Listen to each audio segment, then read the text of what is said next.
YSR CP ముఖ్య నేతలు ఈరోజు ఒక డెసిషన్కి వచ్చారు. అది ఏంటంటే మెడికల్ కాలేజ్ ప్రైవేటైజేషన్ అని వాళ్ళు అంటున్నారు.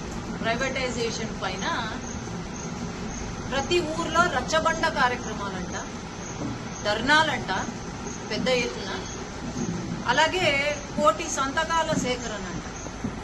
మరి వీళ్ళు ఎక్కడ ఎవరి దగ్గర నుంచి సంతకాలు సేకరణ చేస్తారో, ఊర్లలో పల్లెలలో రచ్చబండ కార్యక్రమాలు మెడికల్ కాలేజ్ ప్రైవేటైజేషన్ పైన పెడతారంట.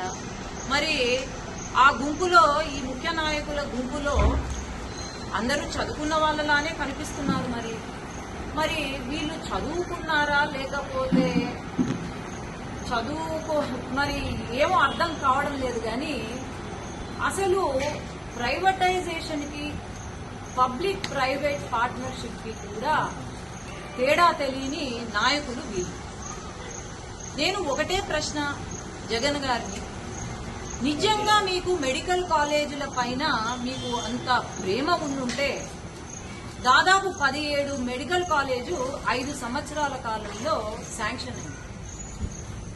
దాని ఖర్చు విలువ 8,040 కోట్ల రూపాయలతో ఖర్చు పెడితే పూర్తవుతుంది.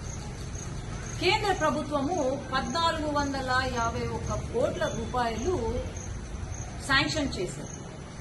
అట్లాగే 700 కోట్లు పీజీ విద్యకు శాంక్షన్ చేశారు. మరి రాష్ట్ర ప్రభుత్వ వాటా కూడా ఉంటుంది. దీంట్లో 1 రూపాయి కూడా ఖర్చు పెట్టింది రాష్ట్ర వాటా. అట్లాగే 700 కోట్లు ఏవైతే పీజీకి సంబంధించిన దీనికి ఇచ్చారో కేంద్రము, మరి దాన్ని మొత్తము డైవర్ట్ చేశారు. 1 రూపాయి కూడా సూపర్ స్పెషాలిటీ, మొన్న ప్రెస్ మీట్ పెట్టినప్పుడు సూపర్ స్పెషాలిటీ హాస్పిటల్ ఉన్నాయి అని అంటున్నారు. ఏది ఒక్క సూపర్ స్పెషాలిటీ హాస్పిటల్ చూపించమనండి. ఈనాడు వైద్యం గురించి మాట్లాడుతున్నారు. అసలు మెడికల్ కాలేజెస్ ప్రతి జిల్లాకి ఒక మెడికల్ కాలేజ్ అవసరము అని చెప్పి దాదాపు 19 మెడికల్ కాలేజ్ ఉమ్మడి రాష్ట్రంగా ఉన్నప్పుడు 1995 నుండి అట్లాగే 2004 లోపల 19 మెడికల్ కాలేజెస్ తెచ్చింది తెలుగుదేశం పార్టీ. అట్లాగే గవర్నమెంట్ ప్రభుత్వ మెడికల్ కాలేజెస్ దాదాపు 6 తీసుకొచ్చింది తెలుగుదేశం. ఈరోజు నిమ్స్ కానీ, స్విమ్స్ కానీ, బర్డ్స్ కానీ, అట్లాగే టాటా క్యాన్సర్ హాస్పిటల్ కానీ, బసవతారకం క్యాన్సర్ హాస్పిటల్ కానీ, సూపర్ స్పెషాలిటీ హాస్పిటల్స్ ఏవైతే ఉన్నాయో తీసుకొచ్చింది తెలుగుదేశం పార్టీ. మరి మీరు 5 సంవత్సరాల్లో మేము పూర్తి చేసినాము అని అంటున్నారు. మీరు పూర్తి చేసింది ఏంటి? ఎక్కడ పోయి ధర్నాలు చేస్తారు? మీరు కట్టిన బేస్ మఠాలు లేకపోతే స్తంభాల పైన కూర్చొని ధర్నాలు చేస్తారా? నాకు అర్థం కావట్లేదు. ప్రైవేటైజేషన్ గురించి వీళ్ళు మాట్లాడుతున్నారు. ఆనాడు దాదాపు 50% సీట్లు ఏవైతే ఉన్నాయో గవర్నమెంట్ కాలేజెస్ లో NRI quota, self finance quota కింద 50% కోటి రూపాయలు లేదంటే 40 లక్షలు కట్టాల్సిన అవసరం ఉంది. మరి మీరా మాట్లాడుతున్నారు ప్రైవేటైజేషన్ గురించి? సీట్లలో ప్రైవేటైజేషన్ చేసింది మీరు. జీవో 107, 108, 133 జీవోలు నేను గుర్తు చేయాల్సిన అవసరం లేదు. ఆ జీవోలు తీసుకొచ్చింది మీరు. కానీ ఇక్కడ వాళ్లకు పాపము కష్టం ఏంటంటే ఈరోజు 5 సంవత్సరాల్లో వీళ్ళు ఏమీ కట్టలేకపోయారు. ఈరోజు కేంద్ర ప్రభుత్వం గాని రాష్ట్ర ప్రభుత్వం బడ్జెట్ 2 సంవత్సరాల్లో 7,000 కోట్లు పెట్టాలి అంటే అది కష్టం. అందుకు పీపీపీ పబ్లిక్ ప్రైవేట్ పార్ట్నర్షిప్ కింద ఈరోజు ఉత్తరప్రదేశ్ కానివ్వండి దాదాపు 12 మెడికల్ కాలేజీలు పీపీపీ కింద ఉన్నాయి. లేదంటే కర్ణాటక కానివ్వండి. ఈ మెడికల్ కాలేజెస్ అన్ని కూడా వరల్డ్స్ బెస్ట్ మెడికల్ కాలేజెస్ గా కాంపిటీషన్ కూడా పెరిగి అక్కడ బెస్ట్ మెడికల్ కాలేజెస్ గా పేర్కొంటుంది. ఈరోజు సైన్స్ లేదంటే మెడిసిన్ ఫీల్డ్ లో టెలిరేడియాలజీ అయితేనేమి, న్యూక్లియర్ మెడిసిన్ అయితేనేమి, లేదంటే పెట్ స్కాన్స్, ఇవన్నీ అవసరం. జగన్ గారు ఆయనకంటే డబ్బులు ఉన్నాయి, లండన్ కి పోయి ట్రీట్మెంట్ చేయించుకుంటాడు. లండన్ కి పోతాడు, ఏమన్నా జ్వరం వచ్చినా లేకపోతే ఏమన్నా టాబ్లెట్లు కావాలన్నా లండన్ కి పోతాడు. మరి అటువంటి ఆధునిక ఏదైతే మెడిసిన్ ఉందో అది మరి పేద ప్రజలకు అవసరం లేదా అని నేను ప్రశ్నిస్తున్నాను. ఈరోజు ఒక మాట మాట్లాడే ముందు ఫస్ట్ మీరు తెలుసుకోండి, ప్రైవేటైజేషన్ అంటే ఏంటి, పీపీపీ అంటే ఏంటి. ఈరోజు ఒక ప్రైవేట్ వాళ్లకు కట్టడానికి ఈ 2 సంవత్సరాలలో పూర్తి చేయడానికి ప్రైవేట్ పబ్లిక్ పార్ట్నర్షిప్ కింద ఇస్తుంటే పాపం వీళ్లకు చాలా కష్టమైపోతుంది.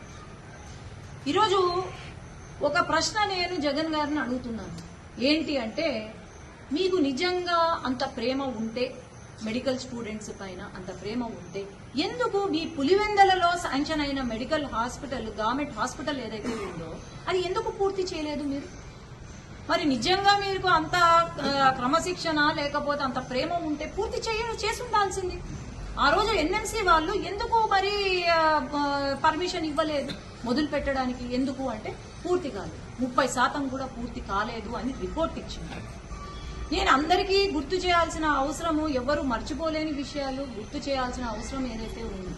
ఎందుకు అంటే కరోనా సమయంలో మరి ఆనాడు ముఖ్యమంత్రి జగన్ గారు అందరికీ తెలుసు ఏమన్నారు, లోకల్ బాడీ ఎలక్షన్ పెట్టాలనుకొని బ్లీచింగ్ పౌడరు, పారాసెటమాల్ వేసుకుంటే సరిపోతుంది, కోవిడ్ మాయమైపోతుంది అని ఆనాడు చెప్పి ఈరోజు సిఆర్ఎస్ స్టాటిస్టిక్స్ ప్రకారము మన రాష్ట్రంలో ఆనాడు కోవిడ్ కి 1,00,000 మంది చనిపోయారు. అందరికీ గుర్తే ఉంటుంది, తిరుపతిలో ఆక్సిజన్ కూడా కరెక్ట్ గా అందించకుండా ఎంతమంది చనిపోయారు.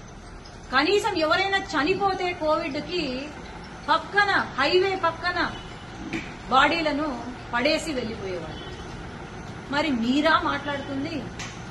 అట్లాగే మొన్న మరి నాయకులో, వాళ్ళు ముఖ్య నాయకులో లేకపోతే రౌడీ వెధవలో నాకైతే తెలీదు, కానీ మీ పార్టీలో మొన్న ఏమీ సంబంధం లేకుండా గవర్నమెంట్ హాస్పిటల్స్ లేదంటే కాలేజీలు ఏవైతే ఉన్నాయో అక్కడ పోయి ధర్నా చేస్తారంట.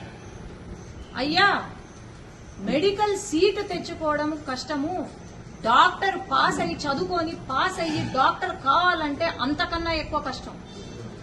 ఎగ్జామ్స్ జరుగుతున్న సమయంలో, పిల్లల ఎగ్జామ్స్ జరుగుతున్న సమయంలో పోయి ధర్నాలు చేస్తారంట. వీళ్ళు పోయి వైసీపీ జెండాలు బాతుతారంట.